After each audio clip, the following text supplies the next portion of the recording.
सामाजिक समानता समता के आधार को विशेष क्षेत्रों में लागू करने हेतु अनुच्छेद 15 की व्यवस्था की गई है। यह अनुच्छेद धर्म, मूल वंश, जाति, लिंग या जन्मस्थान के आधार पर किसी भी प्रकार के विभेद से रोकता है। यह मूल अधिकार सिर्फ भारतीय नागरिकों को उपलब्ध है, जो इस प्रकार है। 1. विभिन्न आधारों पर भेदभाव पर प्रतिबंध। अनुच्छेद 15(1) के अनुसार राज्य केवल धर्म, मूल वंश, जाति, लिंग व जन्मस्थान के आधार पर नागरिकों के मध्य विभेद नहीं करेगा। यह अनुच्छेद राज्य के विरुद्ध है। इस अनुच्छेद में केवल शब्द का प्रयोग किया गया है, जिसका अभिप्राय है कि शैक्षिक योग्यता अथवा शारीरिक मापदंड के आधार पर व्यक्तियों के साथ भेदभाव किया जा सकता है। 2. विभिन्न स्थानों पर भेदभाव पर प्रतिबंध।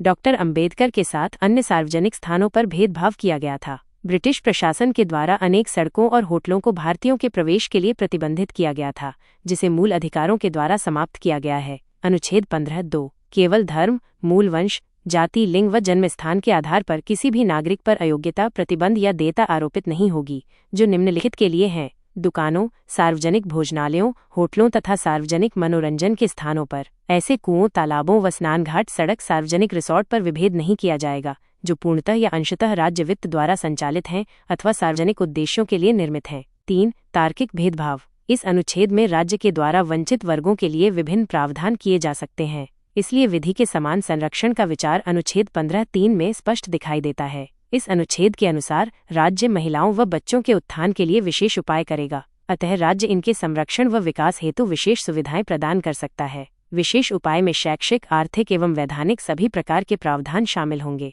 यह प्रावधान समानता के सिद्धांतों के विरुद्ध नहीं है। वर्ष 1996 में उच्चतम न्यायालय के द्वारा विशाखावाद में यौन शोषण को परिभाषित तथा इसे रोकने के उपायों का भी उल्लेख किया गया। उच्चतम न्यायालय ने यौन शोषण को निम्नलिखित रूप में परिभाषित किया: शारीरिक संपर्क और महिलाओं के निकट जाने का प्रयत्न करना, यौन सुविधा की मांग अथवा अनुरोध, अश्लील सामग्री दिखाना, यौन प्रेरित संदेश भेजना, अन्य अस्वीकृत शारीरिक शाब्दिक यौन प्रकृति के व्यवहार।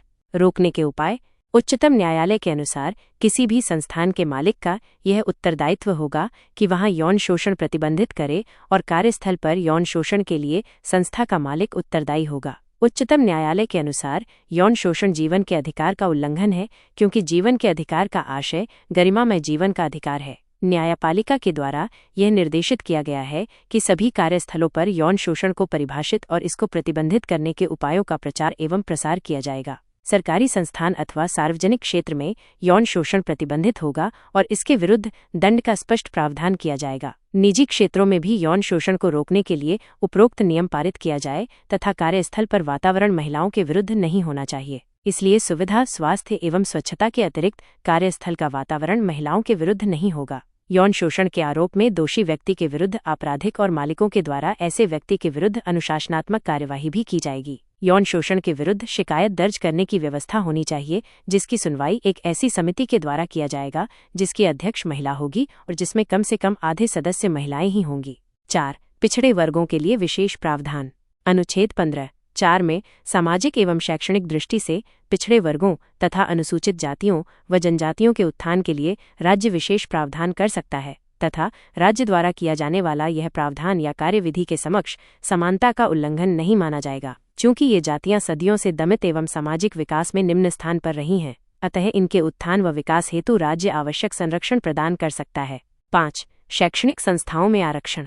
मंडल आयोग की रिपोर्ट के आधार पर वर्ष 1990 में वीपी सिंह सरकार के द्वारा सेवाओं में पिछड़े वर्गों के लिए आरक्षण का प्रावधान किया गया और वर्ष 2006 में तत्कालीन मानव संसाधन मंत्री अर्जुन सिंह के द्वारा शैक्षणिक संस्थाओं में आरक्षण की घोषणा की गई तथा एक नया संविधान संशोधन किया गया और अनुच्छेद 15(5) जोड़ा गया। यह अनुच्छेद 93वें संविधान संशोधन अधिनियम 2006 द्वारा सम्मिलित किया गया। वर्ष 2004 के पश्चात सामाजिक एवं शैक्षिक रूप में पिछड़े वर्गों, अनुसूचित जातियों व जनजातियों के लिए केंद्रीय शैक्षणिक संस्थाओं में आरक्षण की व्यवस्था की गई, चाहे वे संस्थाएं राज्य के द्वारा अनुदान प्राप्त करती हों या नहीं। अतः यह आरक्षण निजी शैक्षणिक संस्थाओं के लिए भी है, लेकिन अल्पसंख्यक शिक्षण संस्थाओं पर यह आरक्षण लागू नहीं होगा। 6. आर्थिक रूप से कमजोर वर्गों EWS के लिए आरक्षण। 130वां संविधान संशोधन 2019। 130वें संविधान संशोधन 2019 के द्वारा भारतीय संविधान में आर्थिक रूप से पिछड़ेपन के आधार पर आरक्षण देने का प्रावधान किया गया। यह संविधान संशोधन राज्य को नागरिकों के किसी भी आर्थिक रूप से कमजोर वर्ग की उन्नति के लिए विशेष प्रावधान करने की अनुमति देता है। 130वें संविधान संशोधन द्वारा भारतीय संविधान के अनुच्छेद 15 और अनुच्छेद 16 में संशोधन किया गया। संविधान का अनुच्छेद 15(6) राज्य को अनुच्छेद 15(4) में उल्लेखित लोगों OBC, SC और ST को छोड़कर देश के सभी आर्थिक रूप से कमजोर वर्गों के लोगों की उन्नति के लिए विशेष प्रावधान बनाने और शिक्षण संस्थानों में उनके प्रवेश हेतु आरक्षण देने की व्यवस्था करता है। यह प्रावधान अल्पसंख्यक शिक्षण संस्थाओं को छोड़कर राज्य द्वारा अनुदानित तथा गैर अनुदानित सभी शैक्षणिक संस्थानों पर लागू होगा। शैक्षणिक संस्थानों में आरक्षण 10% से अधिक नहीं होना चाहिए, जो कि वर्तमान आरक्षण के अतिरिक्त होगा। संविधान आर्थिक पिछड़ेपन को परिभाषित नहीं करता है। सरकार अनुच्छेद 15(6) के तहत आर्थिक पिछड़ेपन को निर्धारित कर सकती है। आर्थिक रूप से कमजोर वर्गों EWS को रोजगार में आरक्षण। 130वें संविधान संशोधन 2019 द्वारा राज्य के अंतर्गत सरकारी सेवाओं में नियुक्ति एवं रोजगार में आर्थिक रूप से कमजोर वर्गों के लिए आरक्षण की व्यवस्था की गई है। इस संविधान संशोधन द्वारा संविधान में अनुच्छेद 16(6) को जोड़ा गया। संविधान का अनुच्छेद 16(6) राज्य को यह अधिकार देता है कि वह अनुच्छेद 16(4) में उल्लेखित वर्गों को छोड़कर देश के सभी आर्थिक रूप से कमजोर वर्गों के लिए सरकारी सेवाओं में नियुक्ति एवं पदों के आरक्षण का प्रावधान करें। आर्थिक पिछड़ेपन के आधार पर आरक्षण की अधिकतम सीमा 10% होगी, जो वर्तमान आरक्षण के अतिरिक्त है।